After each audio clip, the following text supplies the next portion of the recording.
Hello সবাই, আসসালামু আলাইকুম। আমার কাছে বেশ কিছু পুরাতন বাল্ব জমা হয়েছিল, আর আমার এই অ্যাক্রিলিক কালারগুলো পড়ে পড়ে নষ্ট হচ্ছিল। তো আমি ভাবলাম এটা দিয়ে কিছু একটা বানিয়ে ফেলি। আমার এখানে সাদা রঙের প্রয়োজন ছিল, কিন্তু সাদা রঙটা শুকিয়ে ব্যবহারের অযোগ্য হয়ে পড়েছে। তাই হলুদ রঙটা দিয়ে কাজ চালানোর চেষ্টা করছি। তো প্রথমে আমি হলুদ কালার করে নেওয়ার পর বাল্বের গোল অংশটাতে লাল রং করে নিলাম। আপনারা এখন নিশ্চয়ই বুঝতে পারছেন যে এটা দিয়ে কি বানাতে চলেছি।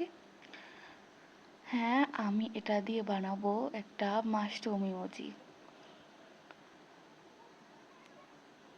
এ ধরনের মাশরুম ক্যান্ডেল হোল্ডারগুলোর প্রাইস অনেক বেশি থাকায় আমার কখনো কেনা হয়নি, তবে আমি অনলাইনে দেখেছি এভাবে অনেকেই এই মাশরুমগুলো বানায়, কিন্তু এখানে হলুদ রঙের জায়গায় সবাই সাদা রঙটাই ব্যবহার করে। তো আমি স্টিপের নিচের অংশের অর্ধেকটাতে কিছু ঘাস এঁকে নিলাম। এরপর আমি ফ্রুট বডিটা সেট করে দিলাম।